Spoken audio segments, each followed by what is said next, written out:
오늘은 아픔을 숨기고 있는가라는 제목을 가지고 마태복음 1장 18절부터 25절까지 말씀을 함께 나눠봤으면 좋겠습니다. 여러분 혹시 이중국적이라는 이야기를 들어보셨죠? 이중국적은 국적이 두 개가 있는 경우죠. 예를 들어서 나는 한국 국적이 있을 수도 있고 동시에 어느 나라 국적도 있을 수 있어요. 미국 국적도 있을 수 있어요. 그렇게 국적이 두 개가 있으면 우리는 이중국적자라고 부릅니다. 이렇게 이중국적을 갖고 있는 경우에는 어떤 면에서는 한국인이지만 또 어떤 면에서는 뭐예요? 미국인이 되는 거죠. 사실 그리스도인들은 기본적으로 이중국적자라고 할 수가 있어요. 그럼 왜 우리가 이중국적자일까요? 우린 이 땅에서 어느 나라의 국적을 갖고 있죠. 하지만 우리가 예수님을 믿는 순간 우리는 하나님 나라의 시민이 되었습니다. 그래서 우리는 이 땅에서 국적을 갖고 있지만 동시에 하나님 나라의 시민이라는 차원에서 우리는 이 땅과 또 하나님 나라의 국적을 가진 이중국적자인 거죠. 근데 사실은 이 땅의 나라는 언젠가 사라지겠죠. 우리는 언젠가 죽을 것이고 이 땅을 떠날 겁니다. 그래서 이 땅에서 갖고 있는 국적은 임시적이고 일시적이에요. 그런 면에서 하나님 나라의 시민이란 것은 영원히 지속되잖아요. 그래서 영원성을 감안했을 때 하나님 나라의 시민이라는 이 국적이 보다 본질적인 국적이라고 우리는 할 수가 있습니다. 우리가 계속해서 예수님에 대해서 살펴보고 있습니다. 특별히 사도신경을 중심으로 예수님에 대해서 살펴보고 있어요. 그런데 예수님은 누구라고 그랬죠? 예수님은 하나님의 아들이십니다. 그런데 하나님의 아들이신 예수님께서 인간의 몸을 입고 이 땅에 오셨어요. 이런 점에서 예수님은 하나님의 아들이면서 동시에 뭐예요? 인간이세요. 어떤 면에서는 인간이시고 어떤 면에서는 하나님의 아들이시고.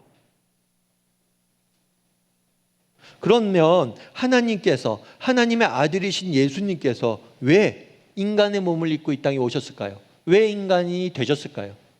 저는 오늘 여러분과 함께 이 부분에 대해서 좀 살펴보길 원합니다. 하나님의 아들이신 예수님께서 왜 인간이 되셨는지. 우리가 사도신경을 배우고 있는데 사도신경의 고백으로 이야기하면 동정녀 마리아에게 나시고 라는 이 고백에 대해서 우리가 좀 살펴보길 원해요. 그래서 예수님께서 인간이 되셨다는 의미가 무엇인지, 또 우리는 어떻게 인간이 되신 예수님을 바라봄으로 이 땅에 살아갈지에 대해서 몇 가지 이야기를 좀 나눠봤으면 좋겠습니다. 우리 먼저 18절 말씀을 같이 한번 다시 읽어봤으면 좋겠습니다. 같이 읽도록 하겠습니다. 예수 그리스도의 나심은 이러하니라. 그의 어머니 마리아가 요셉과 약혼하고 동거하기 전에 성령으로 잉태된 것이 나타났더니. 예수님께서 이 세상에 태어나셨습니다. 그런데 태어나실 때 뭐라고 이야기했냐면 성령으로 마리아에게 잉태되었다라고 이야기를 합니다. 다르게 말하면 예수님이 잉태된 것은 자연적인 현상이 아니에요. 남자와 여자가 만나서 남편과 아내가 결혼을 해서 아이를 낳은 게 아니에요. 성령님께서 마리아 가운데 역사하셔서 아이를 잉태하게 하신 거예요. 그래서 예수님이 잉태된 것은 자연적인 현상이 아니라 성령 하나님의 기적으로서 잉태가 된 거죠. 그래서 믿지 않는 사람들이 종종 이야기를 합니다. 뭐라고 이야기하냐면 어떻게 성령으로 잉태하는 것이 가능하냐고, 어떻게 처녀가 애를 낳는 게 가능하냐고, 그건 불가능하다고, 다 지어낸 이야기라고 이야기를 합니다. 그런데 그렇지 않아요. 여러분, 하나님은 누구세요? 하나님은 우리가 고백했듯이 창조주세요. 하나님은 이 세상 모든 만물을 만드신 분이십니다. 무에서 유를 창조하셨고 우주를 만드시고 이 세상 모든 것들을 만드신 분이세요. 그러면 여러분, 하나님이 못하실 일이 있을까요? 없을까요? 여러분 어떻게 생각하세요? 하나님이 못하실 일이 있을까요? 없을까요? 이 세상 모든 만물을 만드신 하나님께서 못하실 일이 어디 있습니까?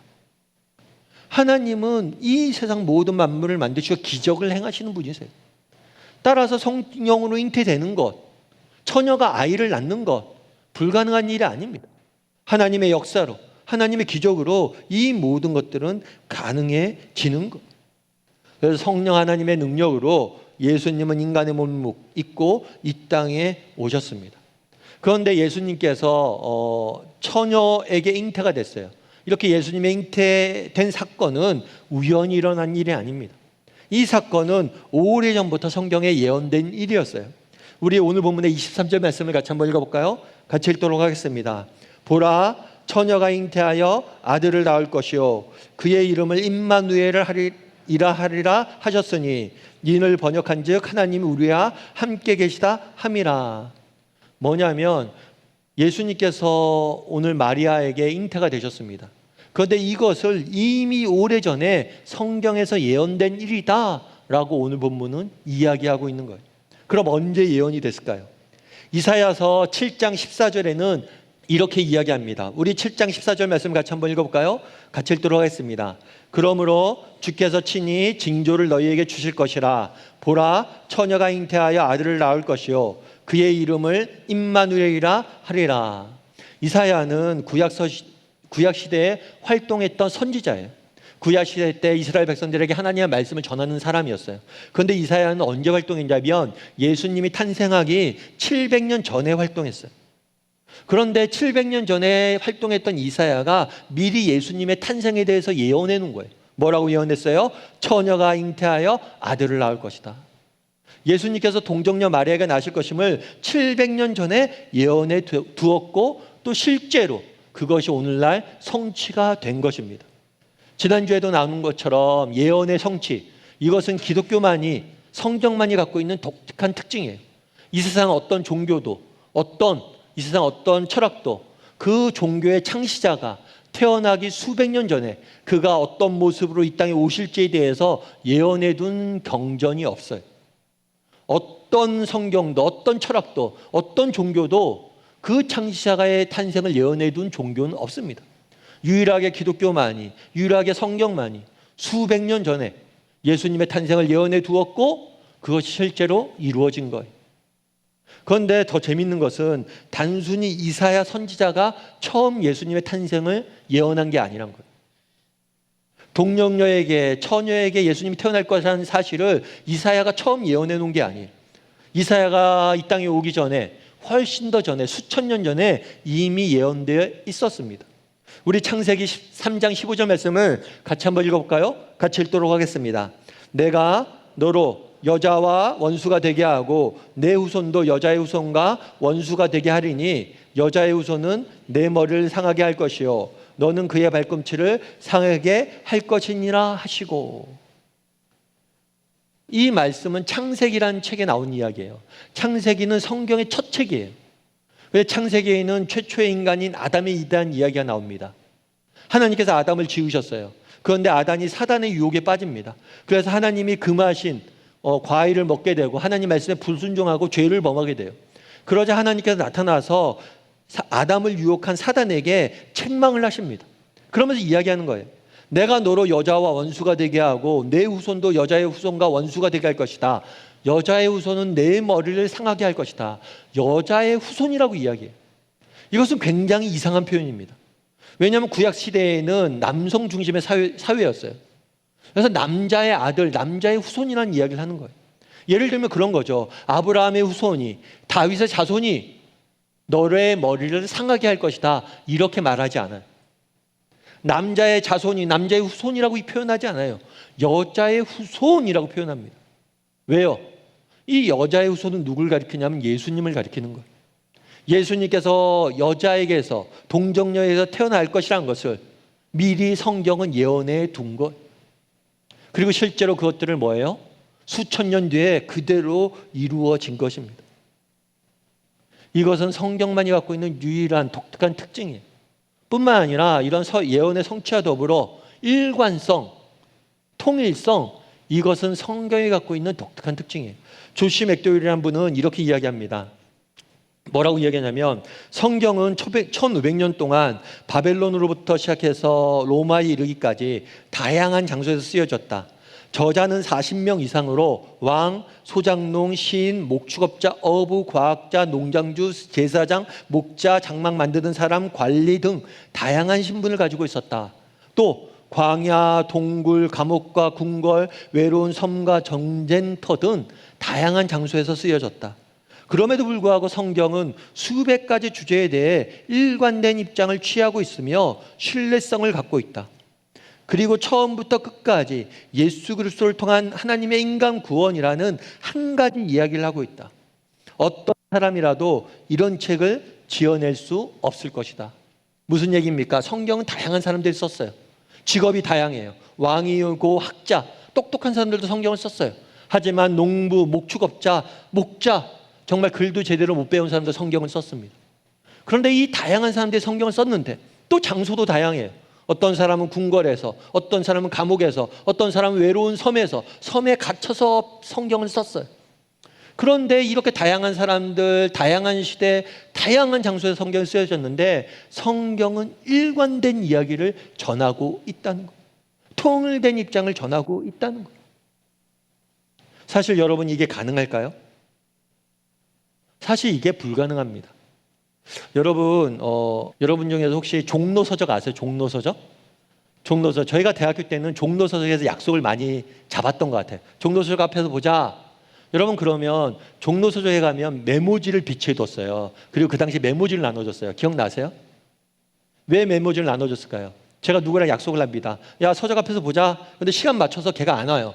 그 메모지에 써놔요. 야, 아무개야, 우리 애들이랑 지금 어디로 이동한다. 그쪽으로 와. 하고 메모지 붙여놓으면 그 친구가 와서 메모지 보고 우리를 찾아오는 거예요. 진짜 그때는 그랬던 것 같아요. 근데 요즘은 약속 잡을 때 어떻게 잡죠? 야, 종로에서 보자. 약속 장소 내가 카카오톡으로 보낼게 해서 지도까지, 주소까지 다 보내죠. 그리고 중간에 누가 안 와요. 그럼 전화해서 야, 우리 어디로 이동하니까 그쪽으로 와. 이렇게 이야기하죠. 정말 그 당시에 메모를 이렇게 붙여서 약속을 잡았던 걸 생각하면 지금은 세상이 너무 편리해졌죠. 세상이 정말 너무 빨리 변했죠. 사실 세상이 이렇게 빨리 변해서 세상이 편리해졌습니다.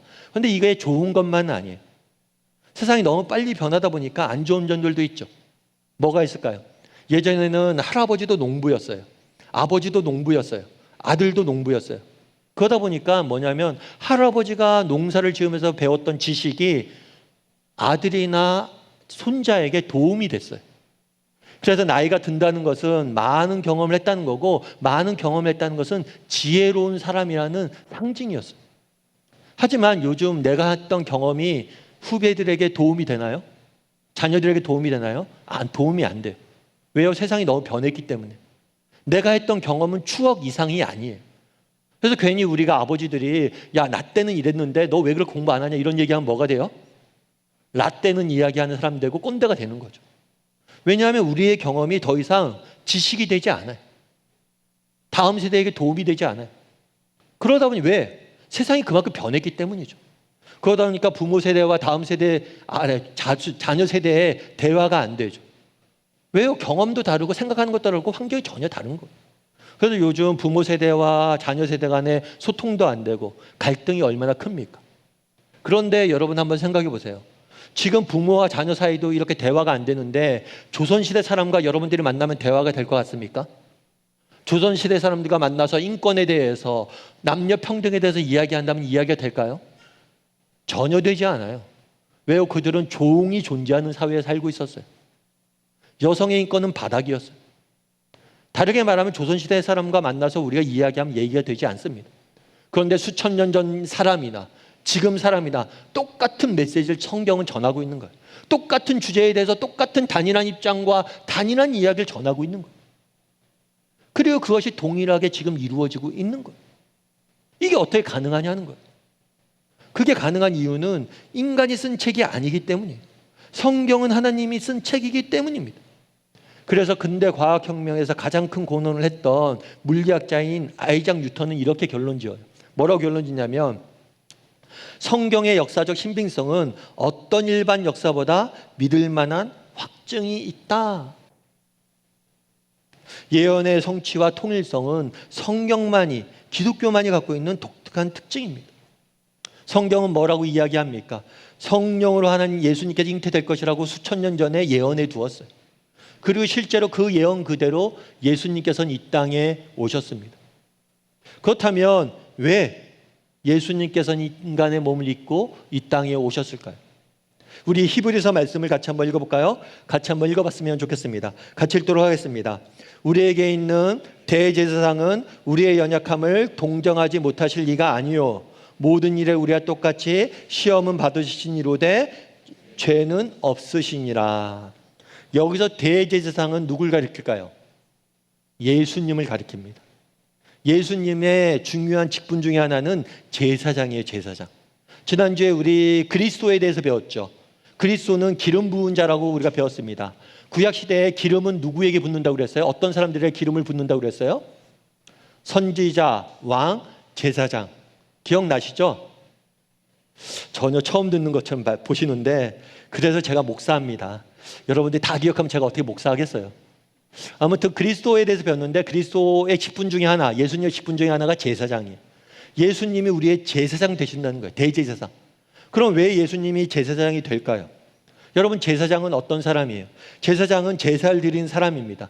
인간의 죄를 대신해서 희생 제물을 하나님께 드리는 사람이 제사장이에요. 예를 들면 그런 거예요. 내가 죄를 지었어요. 내가 죄를 졌는데 내가 죄값을 받아야 되잖아요. 그런데 내가 죄값을 받지 않고 그 죄값으로 뭐라는 거예요? 양을 대신 죽이는 거예요. 양을 죽이고 양의 희생 제물을 드림으로 내 죄를 용서함 받게 되는 게 제사예요. 제사. 제사장은 이것을 드리는 사람이에요. 그럼 왜 예수님이 제사장인가? 왜 예수님이 대제사장인가? 예수님께서 이 땅에 오셔서 하신 일이 무엇입니까? 우리 인간의 죄를 대신해서, 우리를 대신해서 뭘 했어요? 십자가에서 못 박혀 죽으셨어요. 죄인인 인간은 죽을 수밖에 없습니다. 그런데 죄인인 인간을 대신해서 십자가에 못 박혀 죽기 위해서 인간의 몸을 입고 이 땅에 오신 거예요. 인간이 죽어야 되는데 인간을 위해 대신 죽기 위해서 인간의 몸을 입고 이 땅에 오신 것. 그래서 예수님을 뭐라고 표현하는 거예요? 제사장이다라고 표현하는 것. 여러분, 사실 우리는 인간이에요. 인간이기 때문에 예수님께서 인간이 되셨다, 이 이야기를 읽으면 예수님 인간이 되셨네, 그렇구나 라고 별다른 감흥 없이 받아들이게 됩니다. 하지만 예수님께서 인간이 되셨다는 사실만큼 놀라운 일은 없어요. 최근에 제가 본 드라마 중에서 나쁜 엄마라는 드라마가 있어요. 이건 뭐냐면 엄마에 대한 이야기예요. 엄마의 사랑. 근데 이 엄마는 남편을 일찍 떠나보냅니다. 그래서 혼자 아들을 키워야 돼요. 그러다 보니까 아들에게 뭐예요? 아들을 강하게 키우고 때론 모질게 키우고. 그래서 아들의 눈에 보면 엄마는 나쁜 엄마예요. 왜요? 나쁜 모습으로만 보이니까. 하지만 그것은 다 사실 나쁜 게 아니라 모성이죠. 정말 아들을 정말 사랑하기 때문에 나쁜 존재가 된 거예요. 이게 메시지예요. 아무튼 그런데 이 엄마의 직업이 뭐냐면 돼지를 키우는 거예요. 그러면서 이 엄마가 이런 얘기를 했는데 되게 인상 깊게 들었어요. 제가 뭐라고 했냐면, 원래 사람들이 돼지가 지저분하다고 그러는데 그렇지 않다는 거예요. 원래 돼지는 굉장히 깨끗한 동물인데 사람들이 지저분하게 키워서 지저분해진 거지, 돼지는 원래 깨끗한 동물이라고 그러더라고요. 제가 그 얘기 듣고 그렇구나, 공감이 됐어요. 근데 여러분, 돼지가 깨끗한 동물이에요? 귀여운 동물이에요. 근데 여러분, 남은 생을 돼지가 되어서 돼지처럼 살라고 그런다면 사시겠습니까? 정말 여러분들이 돼지가 되어서 정말 사람들에게 음식을 제공하는 것, 그것이 가장 영광스러운 죽음이니까, 영광스러운 삶이니까 여러분들에게 남은 생을 돼지가 되어서 돼지처럼 살다가 죽으라고 이야기한다면 죽겠습니까? 여러분, 죽을 수 없잖아요. 그럴 수 없잖아요. 그런데 돼지의 입장에서 누군가 돼지가 됐다는 게 별다른 의미가 없어요. 하지만 인간의 입장에서 돼지가 된다는 건 너무나 큰 말도 안 되는 희생이에요. 하나님의 아들이신 예수님도 마찬가지라는 거예요. 하나님의 아들이신 예수님 인간이 되셨다. 우린 인간이 되셨기 때문에 그분이 인간이 되셨다는 것에 아무런 감정을 못 느낍니다. 하지만 하나님의 아들이 인간이 된다는 건 이건 놀라운 일이에요. 하나님의 아들 예수님은 누구십니까? 하나님의 아들이에요. 그분은 하늘 보좌에 앉아서 정말 우리가 이 땅을 살면서 겪게 되는 눈물과 아픔, 비극, 상처, 이런 것들을 한 번도 경험해 보지 못한 분이에요. 정말 영광과 기쁨과 참된 만족과 평화만을 맛보던 분이에요. 그런데 그가 누리던 모든 것들을 버리고 이 낮고 낮은 세상에 들어오셔서 정말 우리처럼 똑같이 되셔서 십자가의 죽음을 당하신 거예요. 이것이 얼마나 놀라운 일이냐는 거예요. 여러분, 암 환자가 있습니다. 누군가 암 환자를 도와주라고 이야기하면 여러분 돕겠어요? 안 돕겠어요? 도울 수 있죠. 우리가 시간을 내서 에너지를 들여서. 그런데 너가 암 환자를 돕기 위해서는 네가 먼저 암에 걸려라 라고 이야기한다면 여러분 어떻겠어요? 암 환자를 돕기 위해서 여러분들이 암에 걸려야 된다면 여러분 암에 걸리겠습니까? 암 환자를 돕기 위해서 여러분 암 그 세포를 저 몸에 주입하겠어요? 쉬운 문제가 아니잖아요. 예수님은 그날에 예수님이 하신 일이 무엇입니까? 우리를 위해서 대신 십자가에 달리시기 위해서 인간이 되신 것.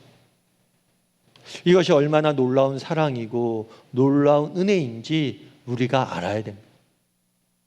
바라기는 오늘 본문에 우리가 사도신경에서 이렇게 고백하잖아요. 동정녀 마리아에게 나시고. 우리가 짧게 고백하지만 그 안에 담겨져 있는 하나님의 마음, 우리를 향하신 하나님의 사랑을 우리가 기억하고 그것들을 묵상하고 그것들을 다시 한번 잊지 말아야 돼. 바라기는 우리 다음의 식구들이 정말 예수님이 인간이 되셨다는 것이 얼마나 놀라운 사랑이고 희생인지 기억하고 우리가 얼마나 큰 사랑을 받았는지 늘 기억할 줄 아는 저나 여러분이 되기를 주님의 이름으로 소원합니다. 그런데 하나님께서 예수님께서 인간이 되셨다는 사실을 갖고 있는 또 다른 의미가 있어요. 우리 히브리서 말씀을 아까 봤잖아요. 히브리서 말씀에 이렇게 되어 있습니다. 우리에게는 대제사장이 있습니다. 그분은 예수님입니다. 그런데 그분은 우리의 연약함을 동정하지 못하실 이가 아닙니다. 동정을 한다는 거예요? 못한다는 거예요? 동정한다는 걸까요? 못한다는 걸까요? 한다는 거죠. 부정이 부정이니까. 참 성경 어렵게 써놨죠. 그냥 동정하신다 이렇게 쓰면 되는데 동정을 못하실 리가 아니다. 강조하기 위해서 부정에 부정을 내는 거예요. 동정한다는 거예요. 여러분 그럼 동정한다는 건 뭘까요? 이 동정하다라는 단어가 굉장히 어려운 단어예요. 이 동정하다는 단어는 뭐냐면 공감한다라는 단어예요. 공감한다.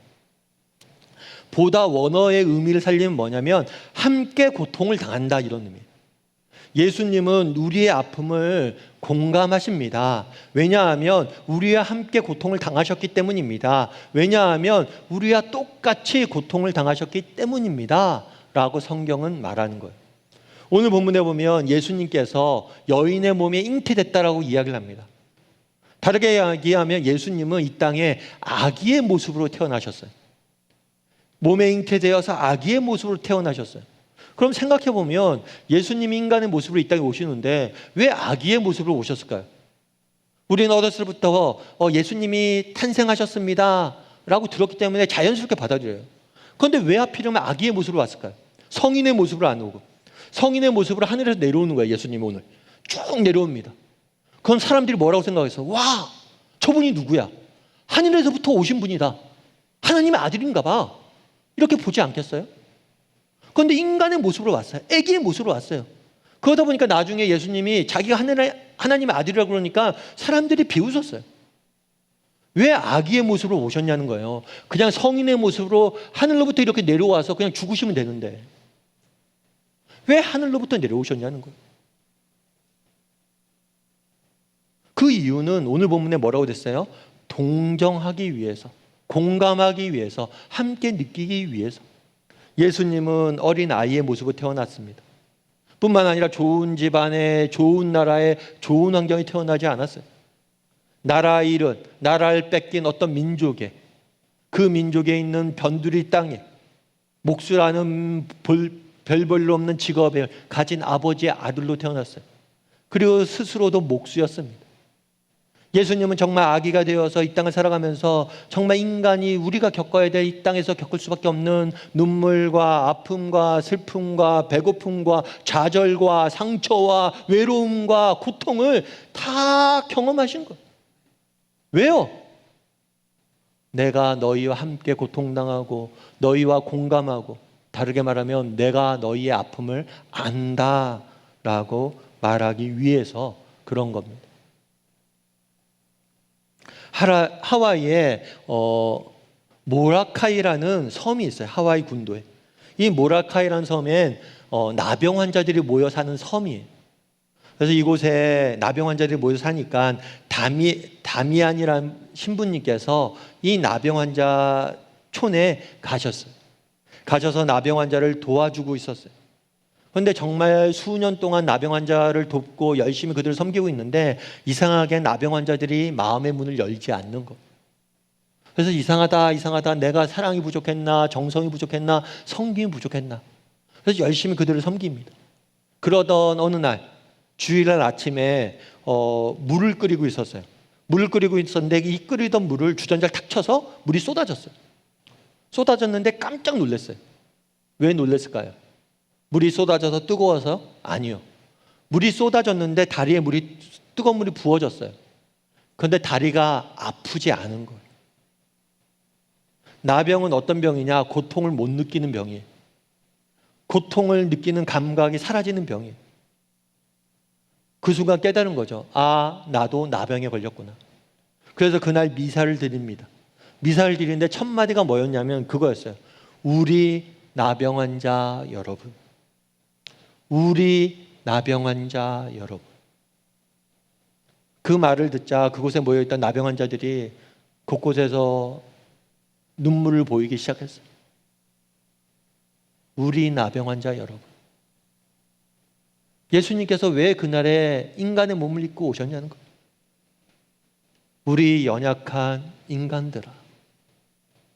내가 너희가 느끼는 아픔을 안다는 거예요. 너희가 느끼는 상처를 안다는 거예요.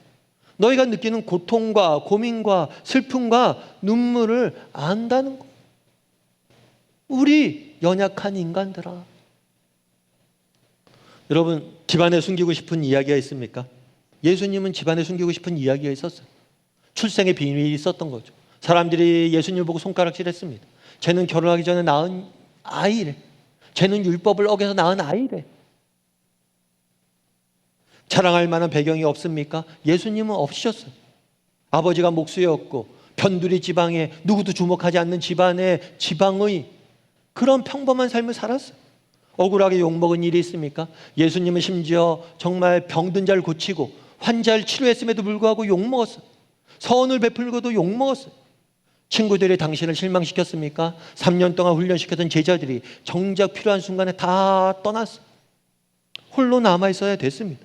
미래가 불확실하십니까? 예수님이 그랬어요. 인자는 머리 둘 곳이 없다라고 이야기했습니다. 원하지 않는 일을 하고 있습니까? 예수님이 그랬어요. 아버지 할 수만 있다면 이 십자가를 제가 지지 않길 원합니다. 도망가고 싶습니까? 예수님도 그랬어요. 모든 걸 피하고 싶습니다. 이 잔을 옮기고 싶습니다. 책임져야 될 사람이 많습니까? 예수님이 그랬어요. 어렸을 때 아버님이 돌아가셨고 17명이나 되는 동생들을 돌봐야 됐고 홀어머니를 모셔야 됐고 이후에 무리들과 제자들을 늘 돌봐야 했어요. 그들의 먹을 것과 입을 것을 챙겨줘야 했어요. 가족과 친질로부터 외면당하셨습니까? 그 가족들은 예수님에게 미친 사람이라고, 미쳤다라고, 우리 형이 미쳤다 이렇게 이야기를 했어요. 여러분, 이 땅을 살면서 우리가 경험하는 여러 가지 아픔들과 눈물들이 있습니다. 때로는 우리 사랑하는 아내나 남편에게도 말하지 못하는 것들이 있어요.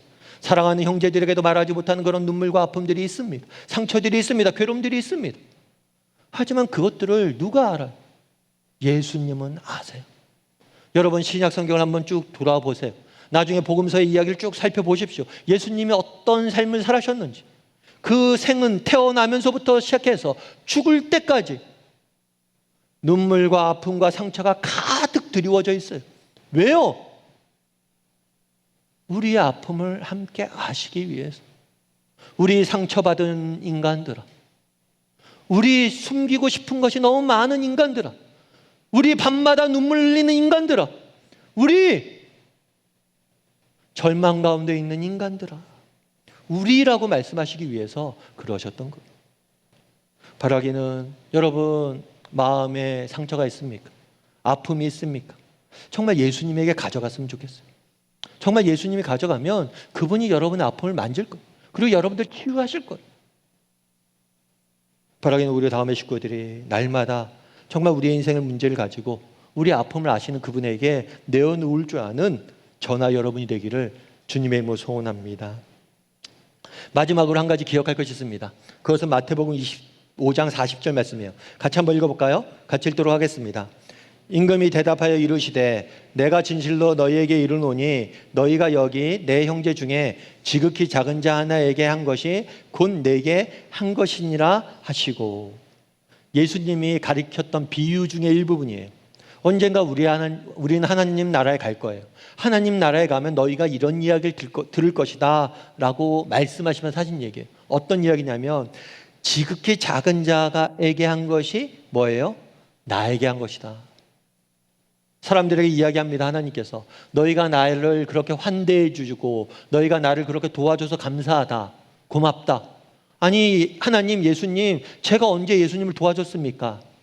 너희가 너희 주변에 있는 지극히 작은 자에게 한 것이 바로 나에게 한 것이다, 이렇게 말씀하실 거란 거예요. 이 말씀은 기독교의 굉장히 독특한 특징입니다. 대부분의 종교나 철학은 다른 사람에게 선을 베풀라는 가르침이 있어요. 다른 사람에게 친절을 베풀고 다른 사람을 도와주라 라고 이야기합니다. 그런데 하지만 기독교는 이들 종교나 철학과는 근본적인 차이가 있어요. 그것은 무엇입니까? 그것은 하나님은 이 약자, 이 다른 사람을 자신과 동일시 여긴다는 거예요. 이 약자의 문제를 자신의 문제로 받아들이고 약자에게 너희가 한 것이 내게 한 것이다 라고 말하는 거예요. 이건 놀라운 거예요. 어떤 신도, 어떤 종교도 이렇게 가르치지 않습니다. 세상의 어떤 종교도 신도 정말 약자에게 한 것이 나에게 한 것이다. 약자와 자신을 동일시하진 않아요. 이것이 기독교가 갖고 있는 독특한 특징입니다.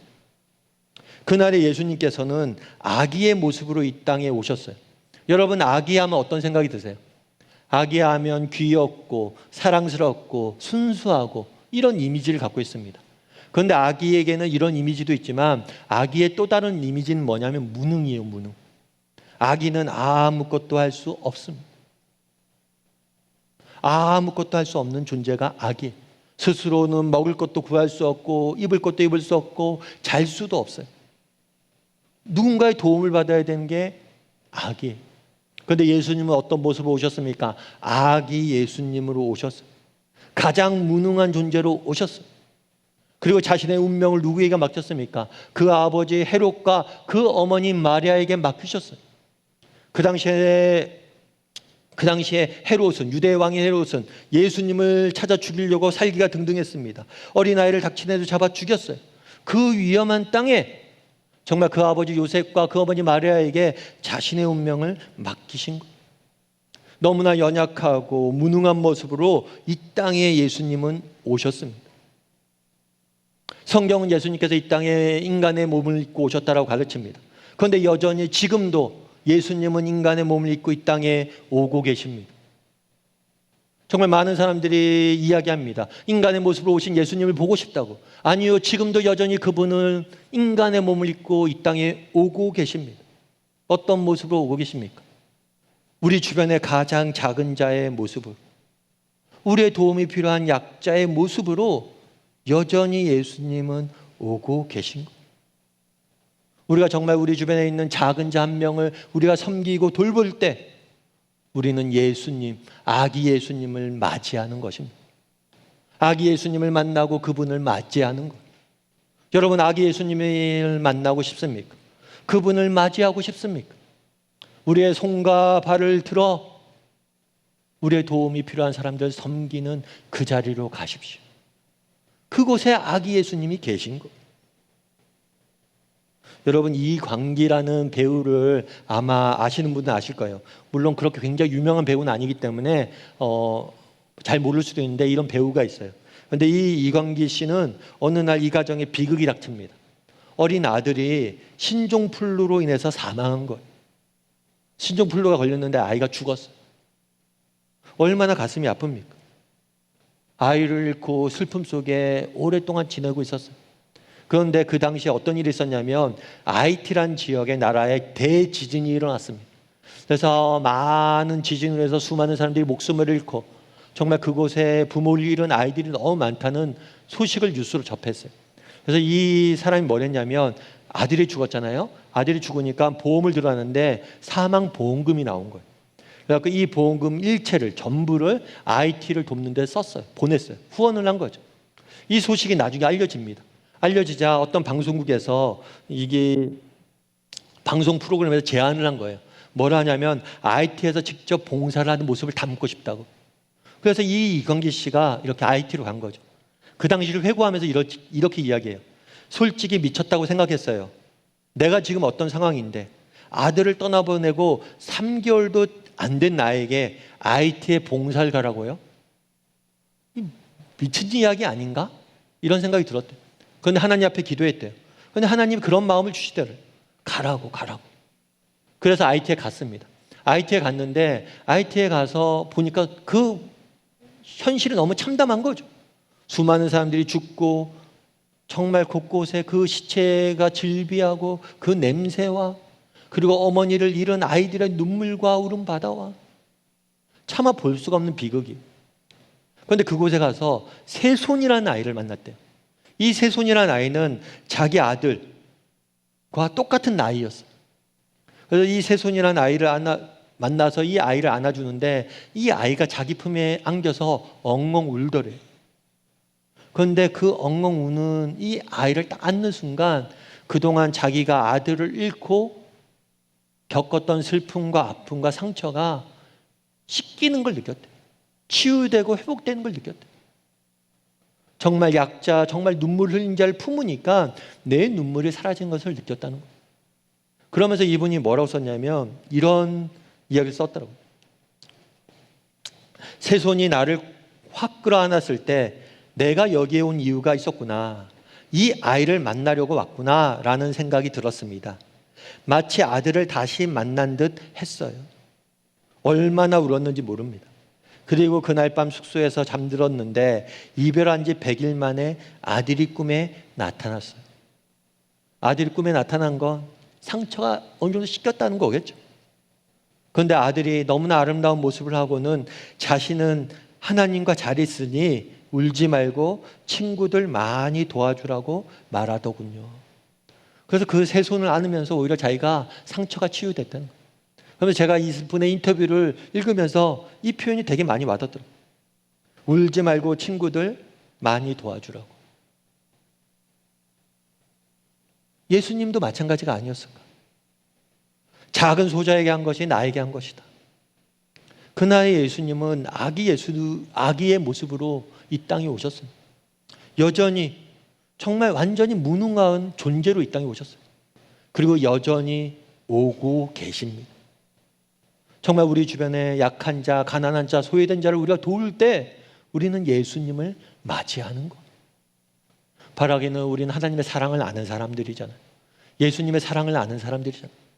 그렇다면 우리가 그 사랑을 가지고 다른 사람을, 우리 주변의 약자들을 품고 그들을 위해서 함께 울어줄 줄 아는 저나 여러분이 되기를 주님의 이름으로 소원합니다.